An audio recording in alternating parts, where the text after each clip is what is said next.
is going to be a fun episode. I'm so excited. This episode is going to be all about June's energy. What does it mean? What is nature telling us? How can it help us understand more about our processes and also our goal setting strategy moving forward? Because June is a very specific month, I must say.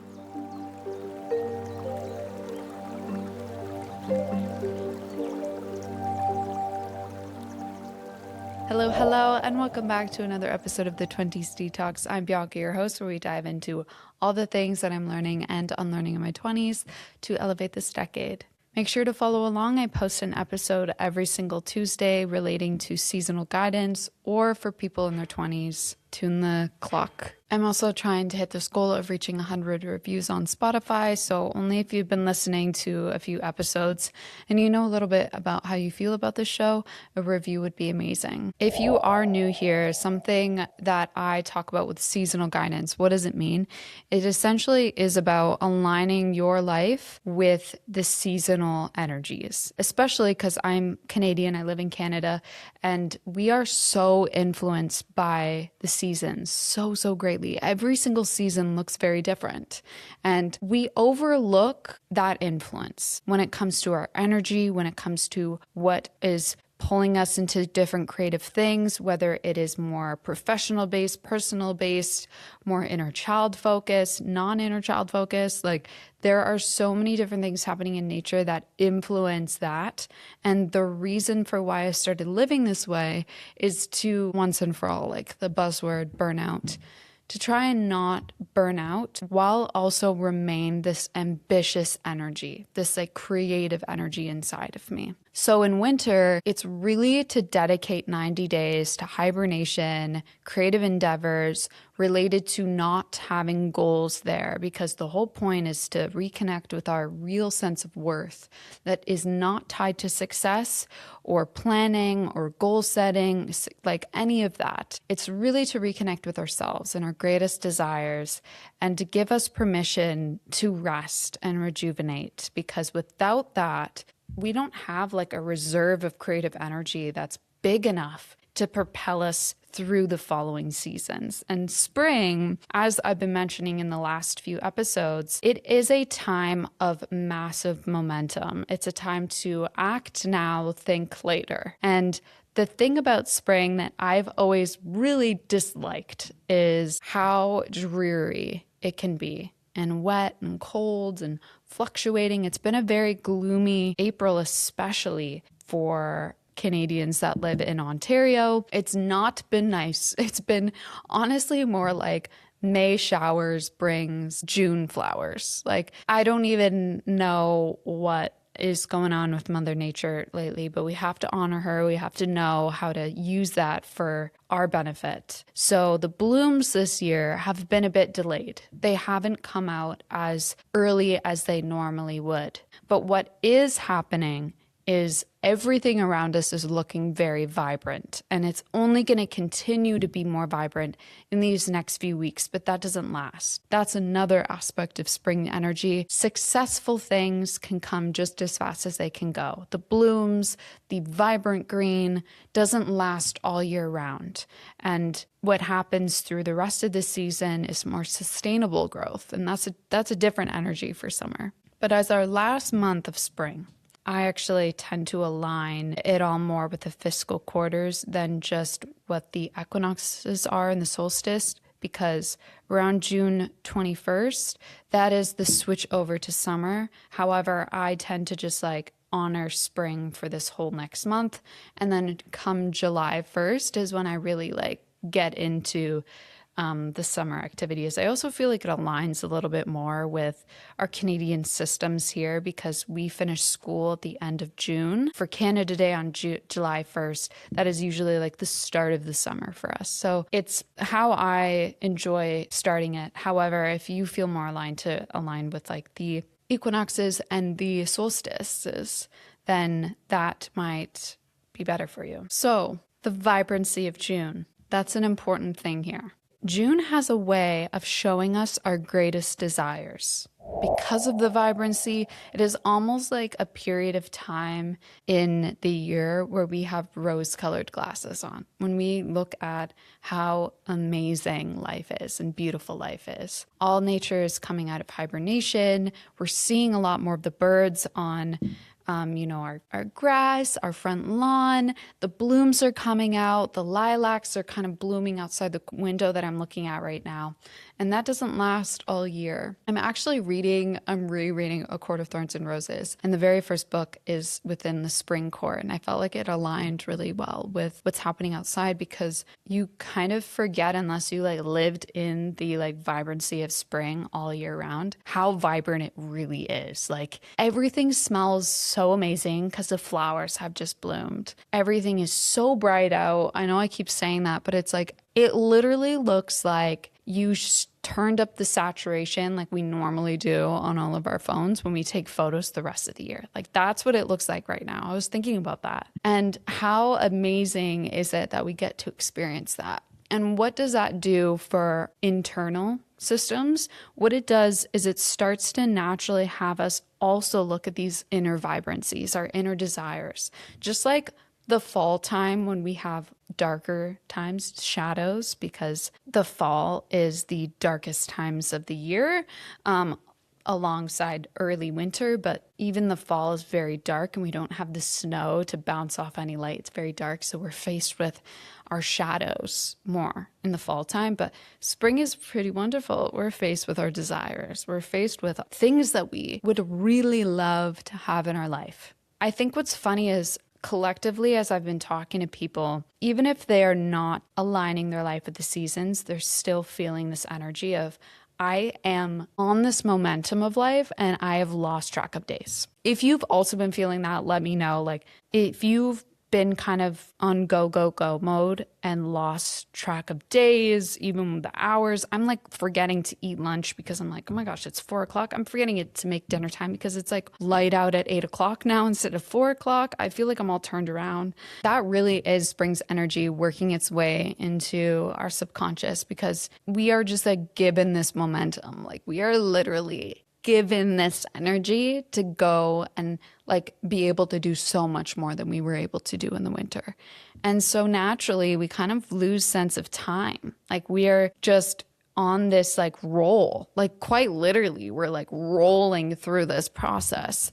And a lot of us are having ideas. A lot of us are also thinking, I've been hearing some people in my life thinking about different career options, maybe going back to school, having all these enlightenments. And I think it's a perfect time to allow yourself to really come to these realizations. Honor that these have been there for a while, but they're becoming more clear now. Just like outside, the dormant energy that lasted all through the winter and a bit of the fall, it is now coming to the surface and being really clear of how it's growing this season, how some trees have grown differently, if some trees lasted, if some trees didn't. And all of this provides our clarity of what we're going to be seeing for the next 90 to 120 days, really, of the rest of the year until the fall time. Similarly, we have some clarity of how we want to move forward. I want you to journal about that, of the things in your mind that you cannot ignore. The things you want to do, the dreams and aspirations, the goals that you would like to do but you're a little bit afraid of. June is going to give you that clarity, guys, because summer is when we use that clarity to our advantage. With living seasonally, I just get so excited because it makes sense. Everything makes sense. Every time somebody responds to me being this makes sense. Yeah, because we are nature. We're connected with nature. And somewhere along the way, we forgot about that connection. We followed a Gregorian calendar that started on January 1st when internally we're something feels wrong about that. I'm sleepy. I don't really want to be grinding at the moment. And that's why really the start of the year is more spring. It's the spring equinox when you are able to have an equal amount of light to dark. Literally, that's what that is. An equal amount of light to dark to be able to have the energy to get things done. We are natural beings. We are influenced by the light outside, the nature outside. One thing that I do want to have you guys be aware of, though, spring can have a really difficult influence, and that is over functioning. Some of us who are naturally prone to over functioning had a harder time in the wintertime to relax. Not everybody has that. Some people love to be able to just like, I'm going to relax for 90 days, not worry about anything. Some people had difficulty with that when they have productivity guilt, when they have a lot of their worth tied into how successful they could be. And so when spring comes, they get all this energy being like, oh, I'm so excited, now's the time. And we might be over functioning. And I remember like years ago, I go for my walks and I listen to podcast episodes. I did this a lot more before I started my own podcast. And one of the shows that I listen to is the On Purpose show by Jay Shetty. I don't remember the episode that he mentioned this. It's probably in a few of his, but one of them is like going at the pace of love. And when I heard that for the first time, something just clicked in me.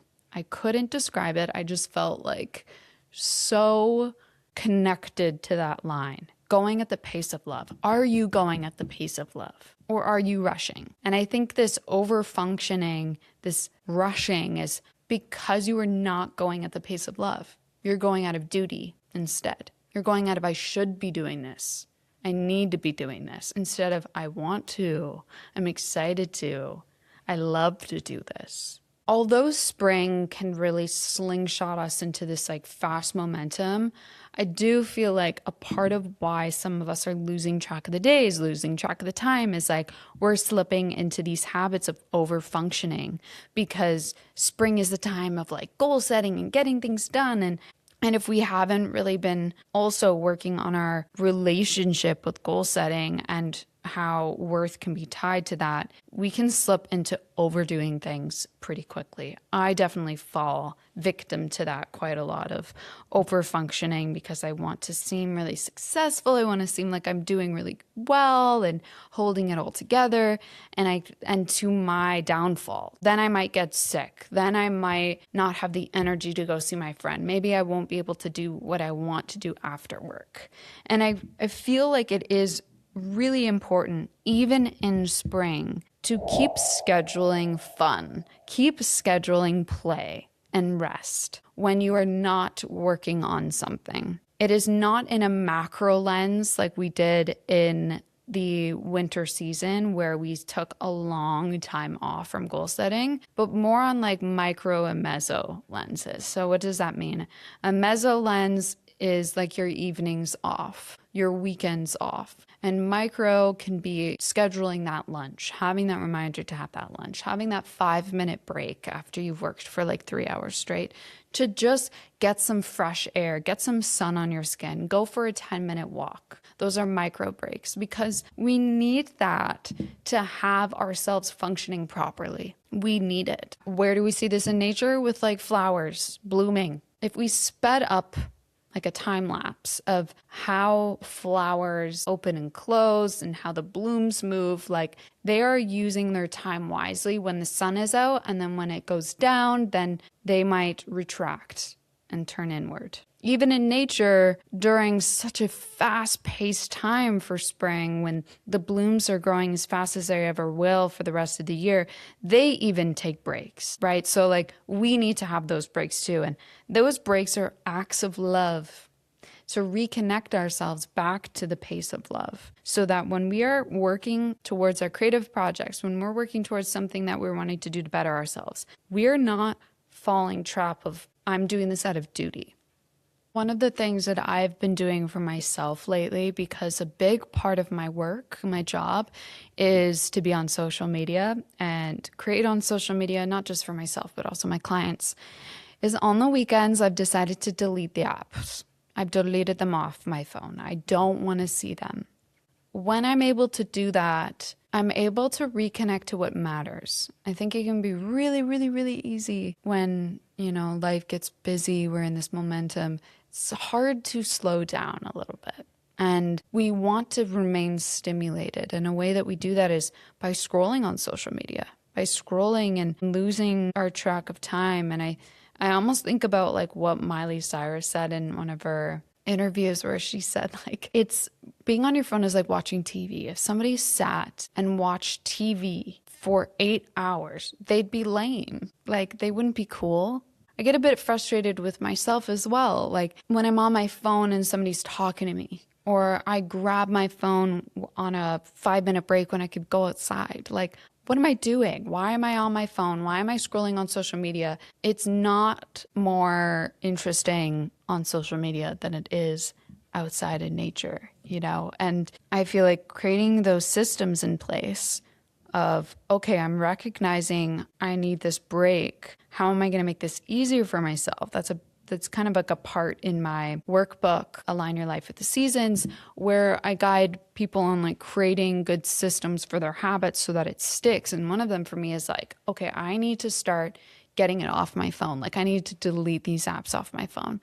I also asked other people who follow my personal Instagram what they do. And some were saying that they use Brick. And then other people are like, gosh, I need to be doing this too. But I find like, okay, if I just delete it off my phone and I don't even see it, because sometimes I'll like go and I'll like try and go on Instagram and I'm like, oh, I don't even have the app. It's like an addiction. I'm not even like consciously wanting to do that. I just like go and I'm like on my phone being like, let me start scrolling.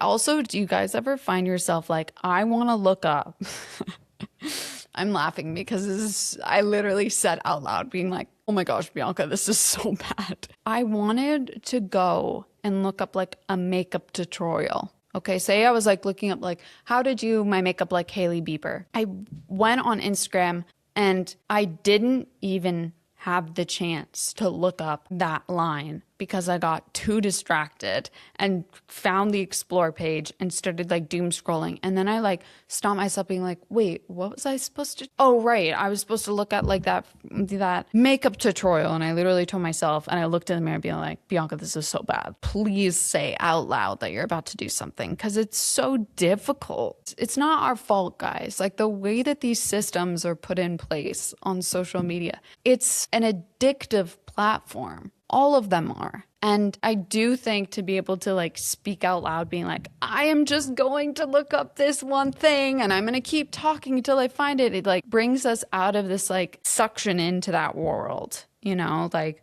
gosh, it's difficult out here. It's difficult. But to summarize the little things that I was saying for this June energy, it is one of the most vibrant months of the season. We are faced as a result of that with our greatest desires. It is the rose-colored lenses time of the year. And so a lot of us might be feeling excited because we're starting to like gain this clarity of our focus for this next year, but maybe for the next like couple years and how we're going to get to that, right? Like our main goals. And I think one of the downfalls that some of us are starting to experience in this spring season is this like losing track of time over functioning. Like some of us are thrown too fast into the spring momentum. And because we have these inner tendencies of productivity guilt and we just like really like to work hard and seem like we work hard and it's hard to rest at times, we are slipping into these habits of over functioning.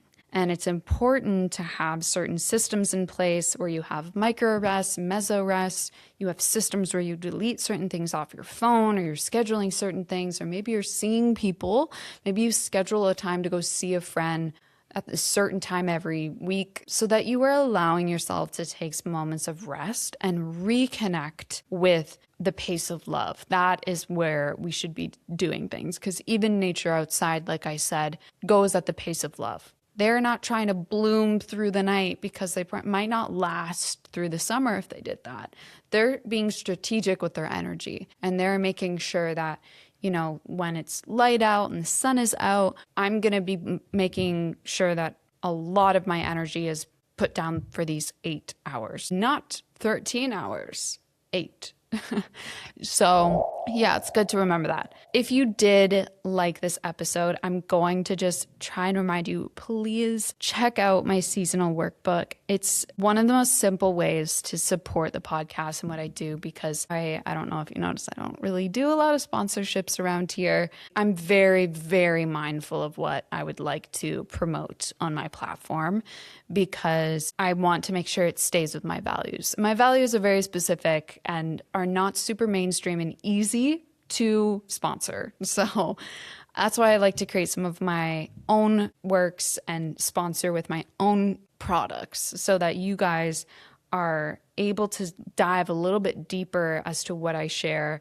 The seasonal workbook is a 4 separated plan aligning with the year. It slips into the fiscal quarters because that way you're able to be a little bit more strategic with your methods while also being aligned with nature. I will say in 2027, there's going to be like a total rebrand of it because as I'm working through these in more detail with the podcast, I have so many ideas. But here's the thing. If you have purchased in 2026, I'm just going to send you the 2027 version. I'm not going to have you guys pay for it again. Yeah, it's only $20. It's super cheap. I would appreciate anybody who just supported me like that. It's going to be in the description. And then also I have a newsletter that is free where I just kind of summarize my topics in the episodes for anybody who also prefers written content. Thank you guys so much for listening. I appreciate you for being here, and I will see you next week. Bye.